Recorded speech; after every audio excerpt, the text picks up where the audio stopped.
सहारा प्रमुख को जिसने भिजवाया जेल, चिदंबरम को जिसने पिलाया पानी, वो अफसर शुरू करने जा रहा है नई सियासी कहानी। जी हां, बात कर रहा हूं राजेश्वर सिंह की। राजेश्वर सिंह ईडी का एक ऐसा अफसर जिसने सहारा प्रमुख सुब्रत राय को जेल भिजवा दिया था, जिसने एयरसेल मैक्सिस डील में पी चिदंबरम को पानी पिला दिया था। वो अफसर वीआरएस ले चुका है और खबर आ रही है कि वीआरएस के लिए जो आवेदन किया था उसने, उसे अब मान लिया गया है और अब ये अधिकारी चुनाव लड़ सकता है भारतीय जनता पार्टी के टिकट पर। राजेश्वर सिंह प्रवर्तन निदेशालय के संयुक्त निदेशक हैं।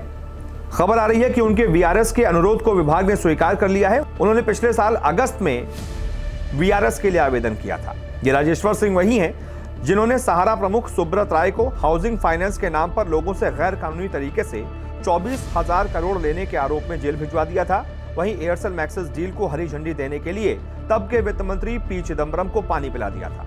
इनके अलावा बतौर ED officer Rajeshwar Singh 2G spectrum घोटाला, कोयला घोटाला, कॉमनवेल्थ गेम्स स्कैम जैसे केस की भी जांच में शामिल रहे हैं। खबर आ रही है कि उन्होंने 6 महीने पहले वीआरएस के लिए आवेदन किया था, जिसको अब स्वीकार कर लिया गया है और अब वो भारतीय जनता पार्टी के टिकट पर चुनाव भी लड़ सकते हैं। राजेश्वर की गिनती सुपर कॉप्स में होती है।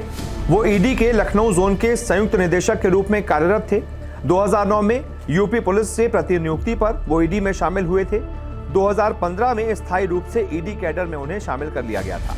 मूल रूप से यूपी के सुल्तानपुर जिले के पखरौली के रहने वाले हैं। ईडी ऑफिसर के रूप में काम करते हुए उन्होंने कई सारे नेताओं की नींदें उड़ाई हैं। एक समय तो ऐसा था जब उनके कामकाज के तरीकों ने मंत्रियों और कॉरपोरेट की भी नींद उड़ाकर रख दी थी। राजेश्वर सिंह 2011 में बहुत सुर्खियों में आए थे। सबसे पहले एक तरीके से कह सकते हैं कि वो 2011 में ही सुर्खियों में आए थे, जब उनके खिलाफ अलग अलग नेताओं की तरफ से लगभग 50 एफआईआर दर्ज करवाने की कोशिश की गई थी। 50 शिकायतें जो हैं वो उनके खिलाफ दर्ज करवाई गई थी। सबने कहा था भाई ये आय से अधिक संपत्ति इस ऑफिसर के पास है, बहुत परेशान करके रखा हुआ है। उसके बाद फिर ये पूरा मामला सुप्रीम कोर्ट में भी पहुंचा और एक तरीके से धीरे धीरे सिंह अपने आप को निर्दोष साबित करते चले गए। उसी साल 2011 में ही सिंह ने सहारा समूह के प्रमुख सुब्रत राय, पत्रकार उपेंद्र राय और सुबोध जैन के खिलाफ सुप्रीम कोर्ट का रुख किया था। राजेश्वर ने शिकायत की थी कि रॉय के साथ उपेंद्र और सुबोध जैन 2G स्कैम में उनकी जांच में हस्तक्षेप कर रहे हैं। इस जांच के दायरे में सहारा ग्रुप के भी कुछ सौदे थे। कोर्ट ने 2013 में माना भी था कि इनके खिलाफ केस बनता है। इसके बाद उन्हें नोटिस जारी किया गया था। इतना ही नहीं, सहारा इंडिया न्यूज नेटवर्क और उसके सहयोगी संस्थानों को सिंह से संबंधित किसी भी स्टोरी या प्रोग्राम के प्रकाशन और प्रसारण पर रोक भी लगा दी गई थी। इसके बाद सहारा प्रमुख को हाउसिंग फाइनेंस के नाम पर लोगों से गैर कानूनी तरीके से 24,000 करोड़ लेने के आरोप में जेल भी भेजा गया था। वहीं राजेश्वर सिंह का दूसरा बड़ा मामला एयरसेल मैक्सिस डील में जांच का सामने आया था। उन्होंने इस सौदे को हरी झंडी देने के लिए तब के वित्त मंत्री पी चिदंबरम पर शिकंजा कसा था। यह मामला FIPB से जुड़ा हुआ था। 2006 में एयरसेल मैक्सिस डील को पी चिदंबरम ने वित्त मंत्री के तौर पर मंजूरी दी थी।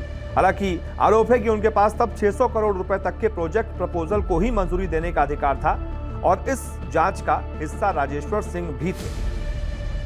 राजेश्वर सिंह ने जांच में आरोप लगाया कि 600 करोड़ रुपए से बड़े प्रोजेक्ट को मंजूरी देने के लिए पी चिदंबरम को आर्थिक मामलों की कैबिनेट समिति से मंजूरी लेनी जरूरी होती थी, लेकिन तब वित्त मंत्री ने ऐसा नहीं किया।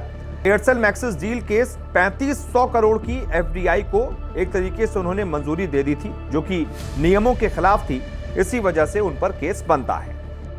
तो ये दो बड़े मामले थे जब राजेश्वर सिंह एक तरीके से सुपर कॉप की छवि बनाने में कामयाब रहे थे और इसी वजह से जो कहा जा रहा है कि भारतीय जनता पार्टी एक बार फिर से एक ऐसे अधिकारी पर दांव लगा सकती है, सियासी दांव, जिसने ऑफिसर रहते हुए बहुत नाम कमाया है, जिसकी इलाके में छवि अच्छी है, जो चुनाव जीतने की काबिलियत रखता है। हालांकि कुछ औपचारिक अभी ऐलान नहीं हुआ है, लेकिन सूत्रों के हवाले से यही खबर आ रही है कि राजेश्वर सिंह को भी भारतीय जनता पार्टी अपने टिकट पर चुनाव लड़वा सकती है।